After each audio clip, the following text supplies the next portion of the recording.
ከቆላስይስ መጽሐፍ ምዕራፍ 1 ከቁጥር 26 ጀምረን ስናነብ የእግዚአብሔር ቃል እንደዚህ ይላል። ስለ እናንተ እንደተሰጠኝ እንደ እግዚአብሔር መጋቢነት የእግዚአብሔርን ቃል ፈጽሜ እንዲሰብክ እኔ የቤተ ክርስቲያን አገልጋይ ሆንሁ። ይህም ቃል ከዘላለም ትውልዶች ጀምሮ ተሰውሮ የነበረ ምስጢር ነው፣ አሁን ግን ለቅዱሳኑ ተገልጧል። ለእነርሱም እግዚአብሔር በአሕዛብ ዘንድ ያለው የዚህ ምስጢር ክብር ባለጠግነት ምን እንደሆነ ሊያስታውቅ ወደደ። ምስጢሩም የክብሩ ተስፋ ያለው ክርስቶስ በእናንተ ዘንድ መሆኑ ነው ይላል። አይታችኋል። ስለዚህ ይህ አሁን ለአዲስ ኪዳን አገልጋዮች ወይም ለአዲስ ኪዳን ሰዎች የተሰጠ ወንጌል ለሚባለው የምስራች ቃል ከዘላለም ትውልዶች ጀምሮ ተሰውሮ የነበረ ምስጢር ነው ማለት ነው። ከዚህ በፊት ከጳውሎስ ውጭ ማንም ያልሰበከበት አዲስ መገለጥ ነው ማለት ነው። ለብሉይ ኪዳን አባቶች ያልተነገረ ነገር ግን በአንተ አሕዛብ ይባረካሉ ተብሎ ብቻ ለአብርሃም ብቻ የተሰበከ ወንጌል ነው ማለት ነው። በነገራችን ላይ መጀመሪያ ላይ ወንጌል የተሰበከው ለአብርሃም ነው ማለት ነው እና ይህ ወንጌል ማለት እንዲሁ በጸጋ መዳን ወይም የምስራች ማለት ነው። ምንም ሕግ ሳያስፈልግ፣ ሌላ ጥምቀት ሳያስፈልግ፣ የጌታ እራት የሚባለው የቤተክርስቲያን ስርዓት ሳያስፈልግ በማመን ብቻ የምጸደቅበትና የምዳንበት ታላቅ ምስጢር ማለት ነው። ይህ በማመን ብቻ ማለት ነው። ለምሳሌ አብርሃም እግዚአብሔርን አመነ፣ ጽድቅ ሆኖም ተቆጠረለት እምነቱ ተብሎ እንደተጻፈ የሚያምኑት ሁሉ ይጸድቁ ዘንድ ክርስቶስ የሕግ ፍጻሜ እንደሆነ እንደ አብርሃም የሚያምኑ ሁሉ ከእሱ ሳይገረዝ በፊት አምነው ጸድቋል። እኛም ያለ ጥምቀት፣ አንዳንድ ሰዎች ጥምቀትን ከግርዘት ጋር ያገናኛሉ። ይህ ደግሞ ፈጽሞ ስህተት ነው ማለት ነው። አብርሃም የጸደቀው ሳይገረዝ በፊት ነው ይላል ቃሉ በግልጽ ሮሜ 4 ላይ ስናነብ። ስለዚህ እንደዛ ሁሉ ኢየሱስ ክርስቶስ የእግዚአብሔር ልጅ እንደሆነና ስለ ሰው ልጆች መከራ እንደተቀበለ በመስቀል ላይ እንደሞተ የሚያምኑ ሁሉ ይጸድቃሉ፣ ይድናሉ፣ የዘላለምን ሕይወት ያገኛሉ ማለት ነው። ያለ ምንም ሌላ ተጨማሪ ስርዓት የቤተክርስቲያን ስርዓት ሳያስፈልጋቸው ማለት ነውና ስለዚህ ይህ ምስጢር ክርስቶስ በእናንተ ዘንድ መሆኑ ነው። ደግሞ ይህ ምስጢር ለዚህ ምስጢር ሰባኪ ሆኜ የተሾምሁት ከሁሉ የማንስና ጭንጋፋ የሆነው ከሁሉ አርፍጄ የተጠራው እኔ ጳውሎስ ለዚህ ወንጌል አዋጅ ነጋሪና ሰባኪ ሆኜ ተሾምሁ ይላል። ይህ ምስጢር በጣም ከዘላለም ትውልዶች ጀምሮ ተሰውሮ የነበረ ምስጢር ነው፣ አሁን ግን ለቅዱሳኑ ተገልጧል። ጢሞቴዎስ መልእክት ውስጥም እንደዛ ብሎ ይላል። ይህ ምስጢር ከዘላለም ትውልዶች ጀምሮ ተሰውሮ የነበረ አሁን በክርስቶስ ተሰጠና አሁን በጌታ በኢየሱስ ክርስቶስ በመምጣቱ ተገልጧል ይላል። ወደ አደባባይ ወጥቷል ይላል ይህ ምስጢር። ስለዚህ እግዚአብሔር ዓለም ጥፋትን አሁን ገልጧል ማለት ነው። ከአሁን በኋላ ማንም በክርስቶስ ቢሆን አዲስ ፍጥረት እንዲሆንና የዘላለምን ሕይወት እንዲያገኝ ነፃ ጥሪ ተደርጓል ማለት ነው በእግዚአብሔር ልጅ በክርስቶስ ኢየሱስ ማለት ነው።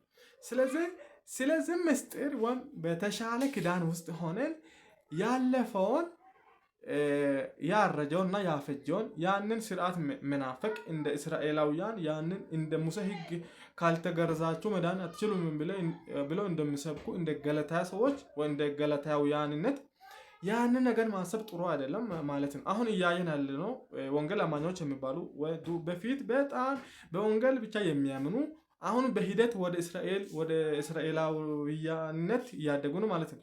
እስራኤላዊ ለመሆን እየጣሩ ነው ማለት ነው። ምክንያቱም እኛ ለምሳሌ አሁን በስሜ የተመረጡ ህዝቦች ንስሐ ቢገቡ ፊተን ቢፈልጉ ወደ እኔ ቢመለሱ እኔም ከሰማይ ሆኜ ይመለከታቸዋለሁ የሚለው ቃል በአሁኑ ጊዜ እንዴት ነው የምንተረጎመው? በአዲስ ኪዳን ላይ እኛ አሁን እግዚአብሔርን እየፈለግን አይደለም ያለ ነው። አግኝተናል እኮ በሱ አርፈናል፣ በልጁ አርፈን በቀኙ ተቀምጠናል። እንደዛ የተባልን ሰዎች ፊቱን መፈለግ የሚባል ሌላ የጸሎት ርዕስ ተሰጥቶ ከተራራ ወደ ተራራ መዞር፣ ከሰፈር ወደ ሰፈር መዞር መጽሐፍ ቅዱሳዊና አዲስ ኪዳን ላይ እንደተገለጸው እንደ ጸጋ ወንጌል አይደለም ማለት ነው። ይህ ደግሞ ይህ መጽሐፍ ቅዱሳዊ እንቅስቃሴ ተብሎ ይተረጎማል ወይም ይታያል ማለት ነው። ምክንያቱም ምስጢር ሆኖ የነበረ አማኑኤል ወይም እግዚአብሔር ከሰው ልጆች ጋር ሆነ ማለት ነው። አማኑኤል ተብሏል። ኢየሱስ ከኛ ጋር ስጋ ሆኖ ከኛ ጋር ዝምድና ፈጥሯል፣ ተዛምዶልናል፣ ከኛ ጋር ተጋምዷል ማለት ነው። ከስጋና ከደም ተካፈለ ብሏል መጽሐፉ በግልጽ ኢየሱስ። ስለዚህ ምን ሆነ? ከሰው ልጆች ጋር የሚበላ እንደ ሰው ልጆች በነገር ሁሉ ከኃጢአት ውጭ እንደ ሰው ልጆች ሆኖ ተፈትኖ ወደ አባቱ ሄዶ እኛን ከእግዚአብሔር ጋር አስታርቆን በቀኙ አስቀምጦናል።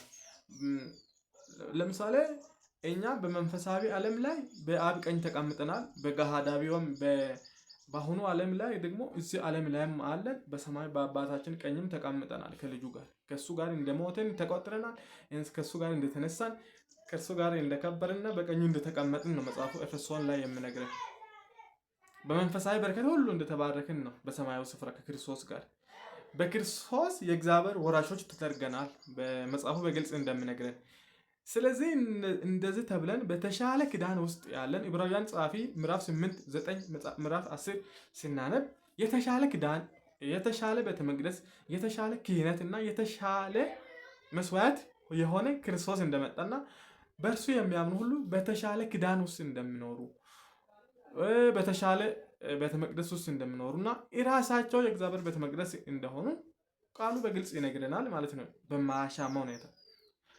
አሁን እንደ ብሉይ ኪዳን ሰዎች የእግዚአብሔርን ፊት መፈለግ፣ ወደ ቀድሞው ስፍራችን መልሰን ጌታ ሆይ ብሎ መጸለይ፣ ቀድሞ እኮ እናንተ ጨለማ ነበራችሁ ብሎ ይላል እኮ መጽሐፉ።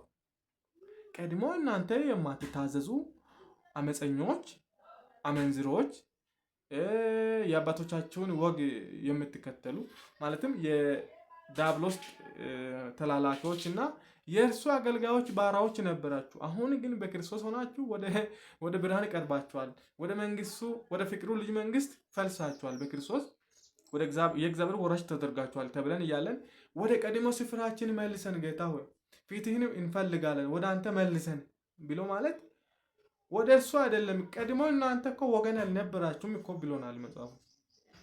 እኛ አሁን ነው ወገን የሆን ነው። ወገን የተደረግነው ከእስራኤል መንግስት ርቀን ከእግዚአብሔር መንግስትም ርቀን በእንግድነትና በባይተዋርነት ነበርን ማለት ነው ከዚህ በፊት። አሁን ግን ባላገሮች ሆነናል። በክርስቶስ ደም ወደ ቀርበናል ማለት ነው። ወደ ወንጌል እውነትና ወደ ዘላለም ሕይወት ቀርበናል፣ አባል ሆነናል ማለት ነው በልዩ። ይህንን ምስጢር ሳይገባን ሲቀር እንደ እስራኤላውያን የባለፈው ስርዓት ናፋቂዎች ሆነን ወደዛ መልሰን እያለን እንደ ህዝብ ሆነን መኖር እንደ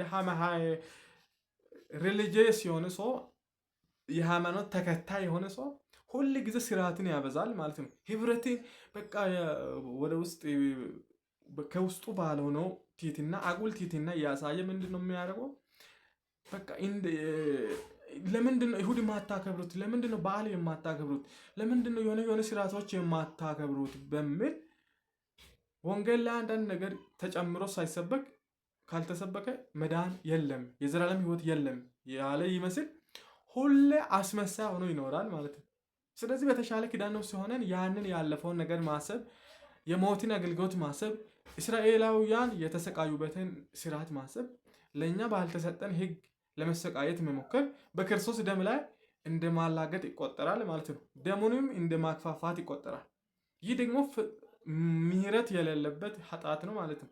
ምክንያቱም ዕብራውያን ጸሐፊ የሚነግረን አንድ ጊዜ ብርሃን የበራላቸው በኋላ ግን የካዱትን የሰማያዊ ጥሪ ተካፋይ የሆኑትን እነዛን ለንስሐ ማደስ በጣም ከባድ ነው ያለው። በተለያዩ ኃጢአት የወደቁትን አይደለም የተቀደሱበትን ያንን ክቡርን ደም ያከፋፉትን የዳኑበትን ጸጋ ያከፋፉትን ይላል። ምክንያቱም ክርስቶስ ብቻ በቂ አይደለም ይሁዲነትም ያስፈልጋል ብሎ ማመን ነው ማለት ነው። እሱ የክርስቶስን ደም ማክፋፋት እና አሁን አብ ያረፈበትን አብ የረካበትን እፎ ያለበትን እና እኔ በእርሱ ደስ የሚለኝ ልጄ እሱ ነውና እሱን ስሙት ያለበትን ጉዳይ እንደ ተራ ነገር ቆጥረን እንደ እስራኤላውያን ካልኖርን ብለን የምንጥርና የምንዳክር ሰዎች ዋጋ መክፈላችን አይቀሬ ነው ማለት ነው። ስለዚህ ወንጌልን ትውልድን ይዛችሁ ወደ ገደል ውስጥ እንዳትገቡ አንዳንድ ቤተክርስቲያን መሪዎች እና አንዳንድ ቤተክርስቲያን አስተዳዳሪዎች በጣም ከወንጌል እውነት በራቀ መንገድ ነው ሰዎቹን እየመሩ አሉት። አገራዊ ንስሐ ተብሎ የሚገባውን ንስሐ ምንድን ነው? አገራዊ ንስሐ ነገ ሁሉም አሁን እሁድ ቀን ሀገራዊ ንስሐ ተብሎ ንስሐ ይገባል። ሰኞ ሁሉም ፖለቲከኛ ወደ ፖለቲካ ሄዶ ጉቦ የሚበላ በጎሳ የሚደራጅ አመፅን የሚቀሰቅስ ፖለቲከኛ፣ ሸረኛ፣ አዱመኛ፣ ጎሰኝነት የተጠናወተበት የተለያየ ክፋት የሞላበት አገልጋይ እኮ ነው ዛሬ አውቆ ሀገራዊ ንስሐ ብሎ ይገባል። ሰኞ ደግሞ ወደ አመፁ ይሄዳል ማለት ነው። ይህ ደግሞ ፈጽሞ ከመጽሐፍ ቅዱስ